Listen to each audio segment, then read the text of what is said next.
Hector Malot, Sans famille, chapitre 9. Chapitre 9. Le procès de Vitalis. De Pau, il m'est resté un souvenir agréable. Dans cette ville, le vent ne souffle presque jamais. Et comme nous y restâmes pendant l'hiver, on comprend que je dus être sensible à un avantage de ce genre. Ce ne fut pourtant pas cette raison qui, contrairement à nos habitudes, détermina ce long séjour en un même endroit, mais une autre très légitimement toute puissante, auprès de mon maître, je veux dire, l'abondance de nos recettes. En effet, pendant tout l'hiver, nous eûmes un public d'enfants qui ne se fatigua point de notre répertoire et ne nous cria jamais « c'est donc toujours la même chose ». C'était pour le plus grand nombre des enfants anglais, de gros garçons avec des chairs roses et de jolies petites filles avec des grands yeux doux, presque aussi beaux que ceux de Dulce. Quand le printemps s'annonça par de chaudes journées, notre public commença à devenir moins nombreux et après la représentation, plus d'une fois, des enfants vinrent donner des poignées de main à Joli Cœur et à Képi. C'étaient leurs adieux qu'ils faisaient. Le lendemain, nous ne devions plus les revoir. Bientôt, nous nous trouvâmes seuls sur les places publiques et il fallut songer à reprendre notre vie errante, à l'aventure par les grands chemins.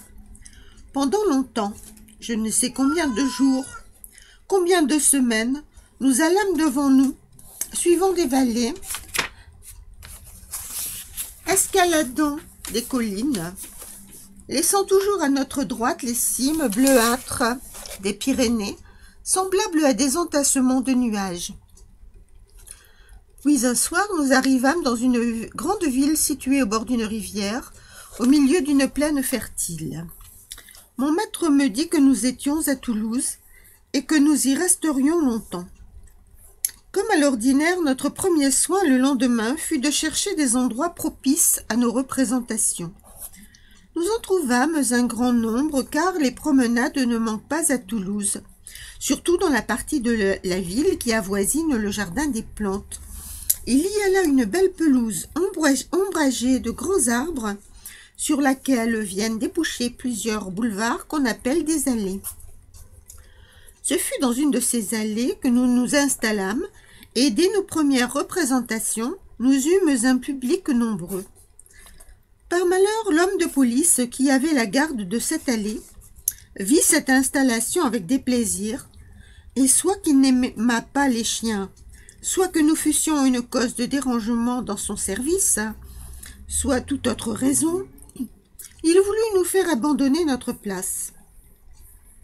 Peut-être dans notre position eût-il été sage de céder à cette tracasserie, mais mon maître n'en jugea pas ainsi. Bien qu'il ne fût qu'un montreur de chiens savants, pauvres et vieux, il avait de la fierté. De plus, il avait ce qu'il appelait le sentiment de son droit, c'est-à-dire la conviction qu'il devait être protégé tant qu'il ne ferait rien de contraire aux lois ou règlements de police. Il refusa donc d'obéir à l'agent lorsque celui-ci voulut nous expulser de notre allée. « Le très honorable représentant de l'autorité, dit-il, en répondant chapeau bas à l'agent de police, peut-il me montrer un règlement émanant de la dite autorité, par lequel il serait interdit à d'infimes baladins tels que nous d'exercer leur chétive industrie sur cette place publique ?» L'agent répondit qu'il n'y avait pas à discuter mais à obéir. « Assurément, répliqua Vitalis, et c'est bien ainsi que je l'entends. Aussi, je vous promets de me conformer à vos ordres aussitôt que vous m'aurez fait savoir en vertu de quel règlement vous les donnez. » Ce jour-là, l'agent de police nous tourna le dos. Mais il revint le lendemain, et franchissant les cordes qui formaient l'enceinte de notre théâtre, il se jeta au beau milieu de notre représentation. « Il faut museler vos chiens, dit-il durement à Vitalis. »« Museler mes chiens ? Il y a un règlement de police, vous devez le connaître. » Nous étions en train de jouer le malade purgé, Et comme c'était la première représentation de cette comédie à Toulouse, notre public était plein d'attention. L'intervention de l'agent provoqua des murmures et des réclamations. Mais d'un geste, Vitalis réclama et obtint le silence. Alors, ôtant son feutre dont les plumes balayèrent le sable, elle s'approcha de l'agent en faisant 3 grandes révérences. « Le très respectable représentant de l'autorité n'a-t-il pas dit que je devais museler mes comédiens ?» demanda-t-il. « Oui, museler vos chiens et plus vite que ça. »« Museler Capi, Zerbino, Dolce » s'écria Vitalis, s'adressant bien plus au public qu'à l'agent. « Mais votre seigneurie n'y pense pas. Comment le savant médecin Capi, connu de l'univers entier, pourra-t-il administrer ses médicaments à son malade si celui-ci porte au bout de son nez une muselière? C'est par la bouche, signor, permettez-moi de vous le faire remarquer, que la médecine doit être prise pour opérer son effet. » Le docteur Capi ne se serait jamais permis de lui indiquer notre direction devant ce public distingué. Sur ce mot, il y eut une explosion de fou rire. Il était clair qu'on approuvait Vitalis, on se moquait de l'agent, et surtout, on s'amusait des grimaces de joli cœur qui s'étaient placé derrière le représentant de l'autorité, faisant des grimaces dans le dos de celui-ci, croisant ses bras comme lui, se campant le poing sur la hanche et rejetant sa tête en arrière avec des mines et des contorsions tout à fait réjouissantes. Agacé par le discours de Vitalis, exaspéré par les rires du public, l'agent de police tourna brusquement sur ses talons. Mais alors, il aperçut le singe qui se tenait le poing sur la hanche dans l'attitude d'un matamor. Durant quelques secondes, l'homme et la bête restèrent en face l'un de l'autre, se regardant, comme s'il s'agissait de savoir lequel des deux baisserait les yeux le premier. Les rires éclatèrent, encore irrésistibles et bruyants. « Si demain vos chiens ne sont pas muselés, s'écria l'agent, en nous menaçant du poing, je vous fais un procès. »« À demain, signor, dit Vitalis, à demain. » Et tandis que l'agent s'éloignait à grands pas, Vitalis restait courbé en deux dans une attitude respectueuse. Puis la représentation continua. Je croyais que mon maître allait acheter des muselières, mais il n'en fit rien. Alors je m'enhardis à lui en parler tout de même, moi-même. Si vous voulez que Capi ne brise pas demain sa muselière pendant la représentation, lui dis-je, il serait bon de la lui mettre à l'avance. En le surveillant, on pourrait l'y habituer. Tu crois donc que je vais leur mettre une carcasse de fer? Dame, il me semble que l'agent est disposé à vous tourmenter. Sois tranquille, je m'arrangerai demain pour que l'agent ne puisse pas me faire un procès.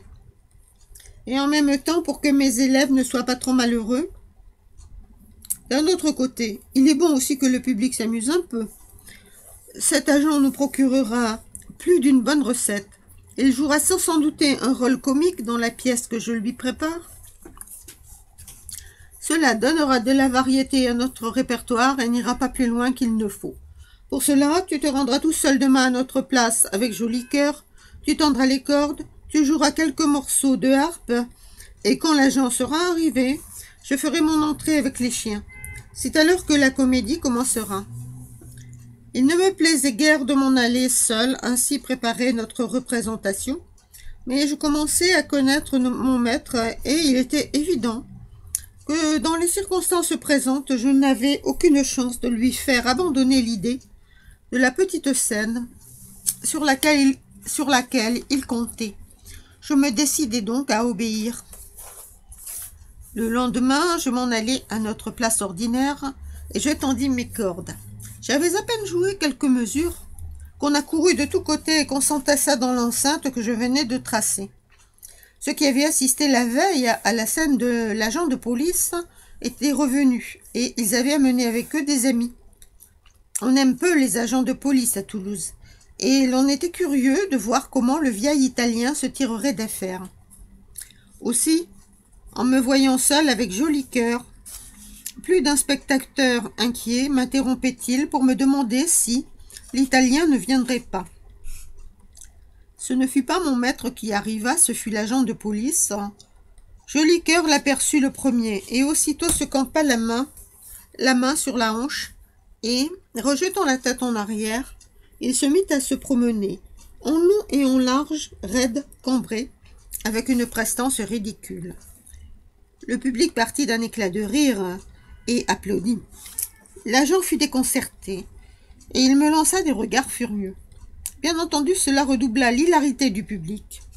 J'avais moi-même envie de rire, mais d'un autre côté, je n'étais guère rassurée. J'étais seule, et je ne savais comment je m'en tirerais si l'agent m'interpellait. La figure de l'agent n'était pas faite pour me donner bonne espérance. Il allait de long en large devant mes cordes, et quand il passait près de moi, il avait une façon de me regarder par-dessus son épaule qui me faisait craindre une mauvaise fin. Joli cœur, qui ne comprenait pas la gravité de la situation, s'amusait de l'attitude de l'agent. Il se promenait lui aussi le long de ma corde, mais en dedans, tandis que l'agent se promenait en dehors, et en passant devant moi, il me regardait à son tour par-dessus son épaule avec une mine si drôle que les rires du public redoublaient. Ne voulant point pousser à bout l'exaspération de l'agent, j'appelai Joli cœur. Mais ce jeu l'amusait, il continua sa promenade en courant, et m'échappait toujours lorsque je voulais le prendre. Je ne sais comment cela se fit, mais l'agent, que la colère aveuglait sans doute, s'imagina que j'excitais le singe. Vivement, il enjamba la corde, et je me sentis à moitié renversée par un soufflet. Quand je rouvris les yeux, Vitalis survenu, je ne sais comment, était placé entre moi et l'agent, qu'il tenait par le poignet. « Je vous défends de frapper cet enfant, dit-il. Ce que vous avez fait est une lâcheté. » L'agent voulut dégager sa main, mais Vitalis se serra la sienne. Et pendant quelques secondes, les deux hommes se regardèrent en face, les yeux dans les yeux. L'agent était fou de colère, mon maître magnifique de noblesse. Il me sembla que devant cette attitude, l'agent allait rentrer sous terre, mais il n'en fut rien. D'un mouvement vigoureux, il dégagea sa main, empoigna mon maître par le collet et le poussa devant lui avec brutalité. Vitalis, indigné, se redressa et, levant son bras droit, il en frappa fortement le poignet de l'agent pour se dégager. « Que voulez-vous donc de nous ?» demanda Vitalis. « Je veux vous arrêter. Suivez-moi au poste. » Pour arriver à vos fins, il n'était pas nécessaire de frapper cet enfant, répondit Vitalis.